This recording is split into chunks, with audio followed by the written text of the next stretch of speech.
আসসালামু আলাইকুম রহমতুল্লাহি ওয়া বারাকাতুহু। আলহামদুলিল্লাহি রাব্বিল আলামিন ওয়াসসালাতু ওয়াসসালামু আলা সাইয়্যিদিল মুরসালিন ওয়া আলা আলিহি ওয়া আসহাবিহি আজমাইন। বাংলাদেশের গণমানুষের সংগঠন বাংলাদেশকে একটি ইনসাফ ভিত্তিক রাষ্ট্রে পরিণত করবার, কল্যাণ রাষ্ট্র বিনির্মাণের প্রচেষ্টায় রত শহীদের রক্তে মোড়ানো প্রিয় কাফেলা বাংলাদেশ জামাত ইসলামী ঢাকা মহানগরী উত্তরের মোহাম্মদপুর মধ্য থানার পেশাজীবী ইউনিটের উদ্যোগে আয়োজিত আজকের এই সমাবেশের সম্মানিত সভাপতি, উপস্থিত সম্মানিত থানা আমির, অন্যান্য নেতৃবৃন্দ, আমার শ্রদ্ধেয় মুরব্বিয়ানিকেরা, ইসলাম প্রিয় আমাদের ব্যবসায়ী ভাইয়েরা, আমরা এইরকম একটি পরিবেশ আল্লাহর দ্বীনের কথা বলার, ইসলামের কথা বলার, আল্লাহ রাসূল সাল্লাল্লাহু আলাইহি সাল্লামের জীবনী আলোচনা করবার এই সুযোগটি থেকে এদেশের মানুষ বিগত 15টি বছর বঞ্চিত ছিল। যুব সমাজের চরিত্র নষ্ট করবার জন্য অনেক অপসংস্কৃতির সয়লাভ গোটা বাংলাদেশে বিগত দিন চলেছে। কিন্তু সমস্যা হতো কোথায়? কোরআনের মাহফিলে। সমস্যা হতো কোথায়? যেখানে আলিম উলামারা দ্বীনের কথা বলতেন।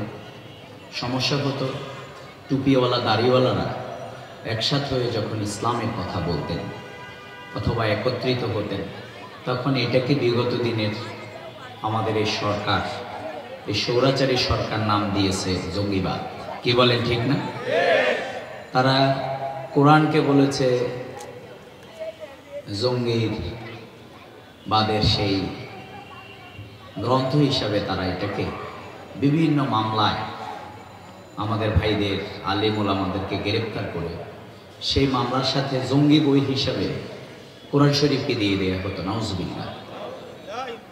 তারা কোরআনকে সবচেয়ে অপদস্থ করেছে। আল্লাহর কোরআনকে দুনিয়াতে যারা অপদস্থ করার চেষ্টা করেছে, পৃথিবীর ইতিহাস সাক্ষী। ফেরাউন, নমরুদ, কারুন, সাদ্দাত, তারা পৃথিবীতে সবচেয়ে বেশি অপমানিত করেছে। বিগত সরকারের এই স্বৈরাচারী খুনি সরকারের আজকের যে করুণ পরিণতি, এই করুণ পরিণতি হচ্ছে আমাদের বিরোধী দলের উপরে নির্যাতন চালিয়েছে তার কারণে না। এর করুণ পরিণতির কারণ হচ্ছে তারা ইসলামের বিরুদ্ধে অবস্থান গ্রহণ করেছে। এই করুণ পরিণতির কারণ হচ্ছে তারা কোরআনের বিরুদ্ধে অবস্থান গ্রহণ করেছে। কিন্তু এই কথা প্রমাণিত হয়েছে যে এই জমিনে ইসলামের শিকড় হচ্ছে অনেক গভীরে পথিত। সুতরাং যারা ইসলামের শিকড়টাকে নিয়ে টানাহেঁচড়া করবে তারা নিজেরাই কিন্তু উপড়ে পড়বে। আওয়ামী লীগ হলো তার সবচেয়ে বড় প্রমাণ। সরকার তো রাষ্ট্র চালাবে, তারা আবার বিরোধী দলে যাবে, কেউ ক্ষমতায় আসবে। এটাই তো গণতন্ত্রের সৌন্দর্য, নাকি বলে? কিন্তু এই ফ্যাসিস্টরা তারা ক্ষমতার জন্য এখানে 2006 সালের 28 অক্টোবর মানুষকে হত্যা করে তারা লাশের উপরে নৃত্য করেছে। নাউজুবিল্লাহ। তারা শুধু তাই করে না, তারা শাপলা চত্বরে আলেম ওলামাদের উপরে গণহত্যা চালিয়েছে। তারা আমাদের দেশের যেই সেনাবাহিনী আজকের আমাদের এই খুনি সরকার বলেছে গুলি চালাও, আর সেনাবাহিনী বলেছে যে আওয়ামী লীগকে পালিয়ে যেতে হবে কিন্তু মানুষের উপরে গুলি চলবে না। সেই সেনাবাহিনীর 57 জন অফিসারকে বিগত দিনে এই আওয়ামী লীগের খুনিরা অন্য দেশের ইন্ধনেই তাদেরকে হত্যা করেছে। এই খুনি সরকার বিগত দিনে আমাদের দেশের আজকের দ্রব্যমূল্যের যে ঊর্ধ্বগতি, আমাদের দেশের ব্যাংক লুটপাট, আমাদের দেশের শেয়ার বাজার কেলেঙ্কারি, আমাদের দেশের সকল অর্থনৈতিক অবস্থাগুলোকে পঙ্গু করে দিয়ে হাজার হাজার কোটি টাকা তারা লোপাট করে বিদেশে পাচার করেছে এই সরকার। সুতরাং এই সরকার মানে হচ্ছে খুনি, লুটপাটকারী। আওয়ামী লীগ মানেই হচ্ছে ফ্যাসিস্ট। আওয়ামী লীগ মানেই হচ্ছে ইসলামের বিরুদ্ধে অবস্থান গ্রহণকারী। আমি বলছি যে আজকের যে গণভবন, আজকের যে আওয়ামী লীগের যে করুণ দশা, এই দশা কিন্তু আমরা আমাদের ছাত্র জনতা আন্দোলন চালিয়েছে বটে, কিন্তু এর সবচেয়ে বড় ফয়সালাকারী কে? বলেন কে? আল্লাহ। কুলিল্লাহুম্মা মালিকাল মুলক। সুপ্রিম অথরিটি, সুপ্রিম পাওয়ার হচ্ছে একজনের হাতে।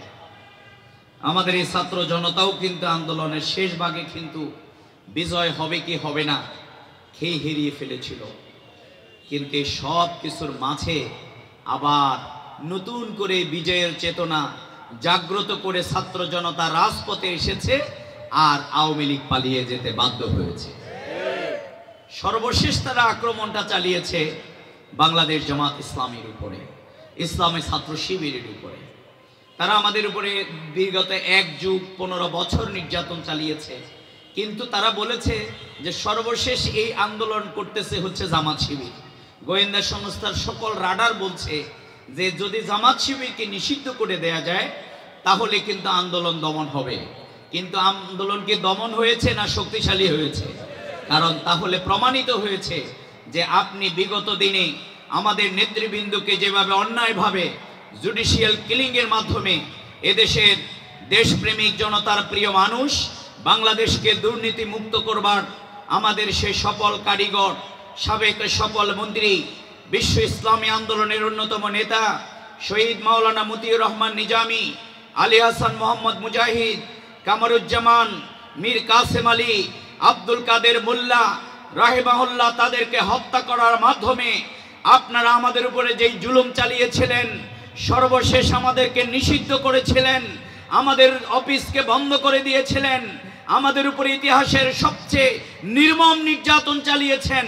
কিন্তু এদেশের মানুষ সেই নিষিদ্ধ তো দূরের কথা, বরং এদেশে ইসলাম প্রিয় তৌহিদি জনতা আমাদেরকে বুকে টেনে নিয়েছে, আর আওয়ামী লীগকে, শেখ হাসিনাকে আন্দোলনের মাধ্যমে এই দেশ থেকে পালিয়ে যেতে বাধ্য করেছে।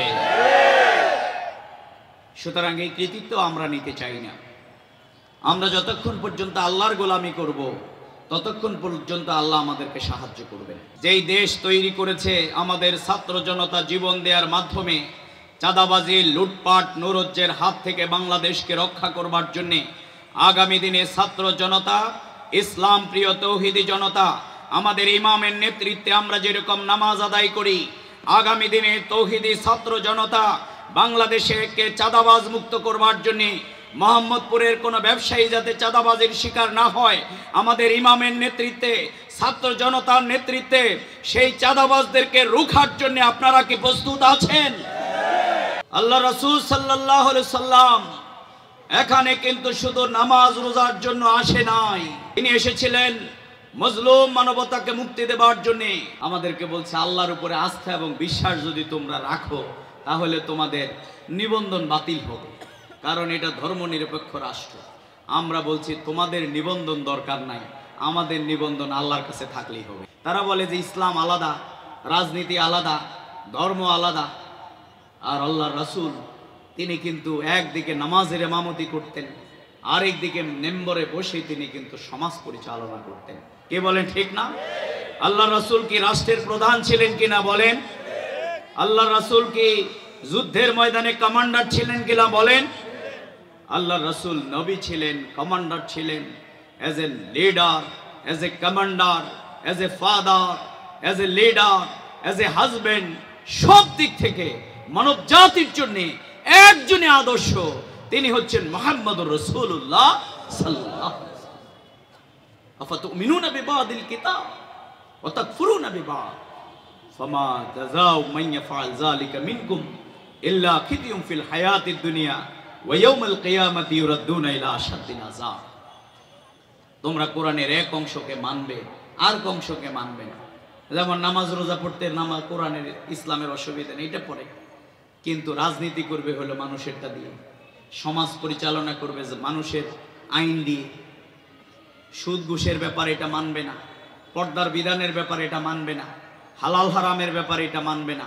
তাহলে ইসলামের এই এক অংশের উপরে কেউ যদি আমল করে আর এক অংশকে না মানে, কাল কিয়ামতের দিন ইউরাদ্দুনা ইলা আশাদ্দিল আযাব, তাকে কঠিন শাস্তি দান করা হবে।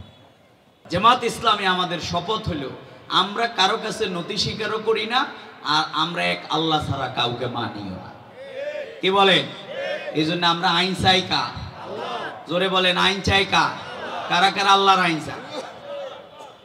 আল্লাহ তাআলা তৌফিক দান করুন। বাংলাদেশ জামাত ইসলামী, বাংলাদেশ জাতীয়তাবাদী দল বিএনপি এবং হেফাজত, চরমোনাই, ছাত্র ঐক্য, আমাদের যত ধরনের ছাত্র শিবির, বৈষম্য বিরোধী ছাত্র সংগঠন, ছাত্র দল, যত ধরনের এই বিগত ফ্যাসিস্টদের বিরুদ্ধে আমরা যারা আন্দোলন করেছিলাম, আমরা তারা যদি আবার বাংলাদেশের স্বাধীনতা, সার্বভৌমত্ব, আমাদের রাজপথ, আমাদের ক্ষমতাকে, বাংলাদেশকে অস্থিতিশীল করবার জন্য যদি প্রচেষ্টা চালায়, তাহলে আমাদেরকে আলাদা আলাদা মনে হইতে পারে, কিন্তু আমরা 1 মিনিটের মধ্যে ঐক্যবদ্ধ হয়ে তাদেরকে মোকাবেলা করবো ইনশাআল্লাহ।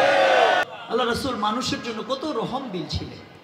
আল্লাহ রাসূল বলছেন, তোমরা যদি আমার সাথে কেউ মসজিদে নববীতে ইতিকাফ করো, তার থেকে আল্লাহর কাছে অনেক বেশি প্রিয়।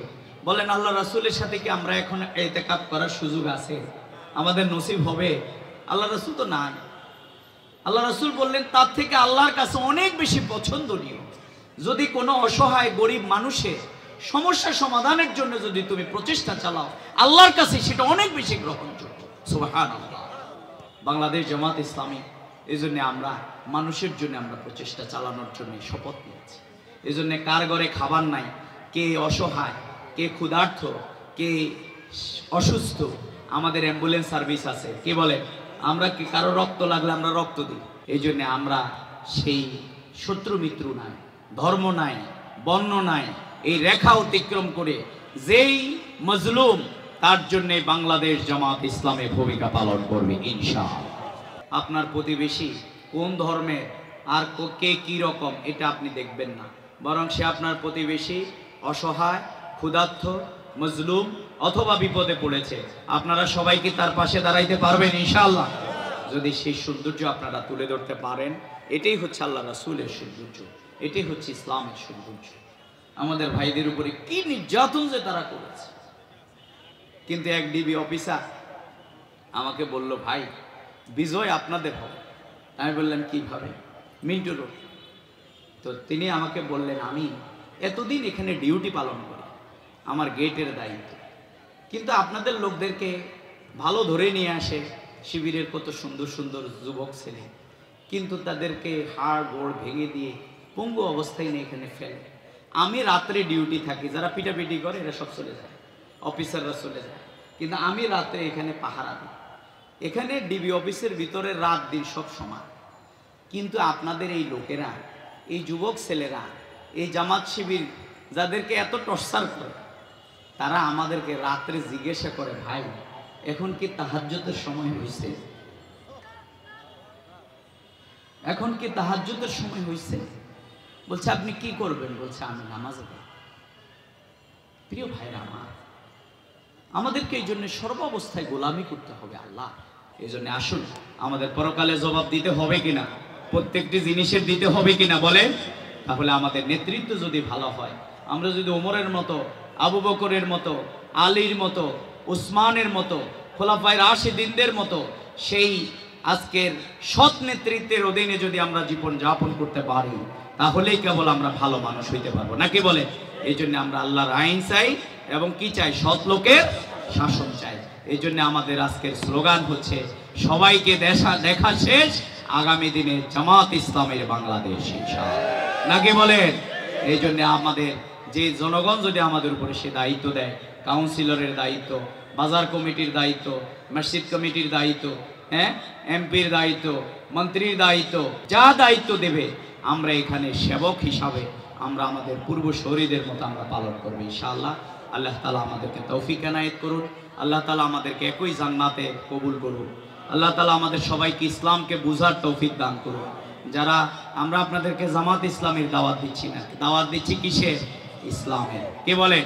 এই জন্য এই দাওয়াতকে আপনারা পৌঁছাইতে পারবেন সবাইকে? এটা পৌঁছানো সুন্নত না ফরজ? বলেন কি ফরজ নাকি বলেন? এই জন্য আমরা এই দাওয়াত সবাইকে আমরা পৌঁছাবো। আল্লাহ তাআলা আমাদেরকে সেই তৌফিক দান করুন। সবাইকে আবারও ধন্যবাদ, মোবারকবাদ জানিয়ে আমার কথা এখানে শেষ করছি। ফি আমানিল্লাহ। আসসালামু আলাইকুম ওয়া রাহমাতুল্লাহি ওয়া বারাকাতুহু।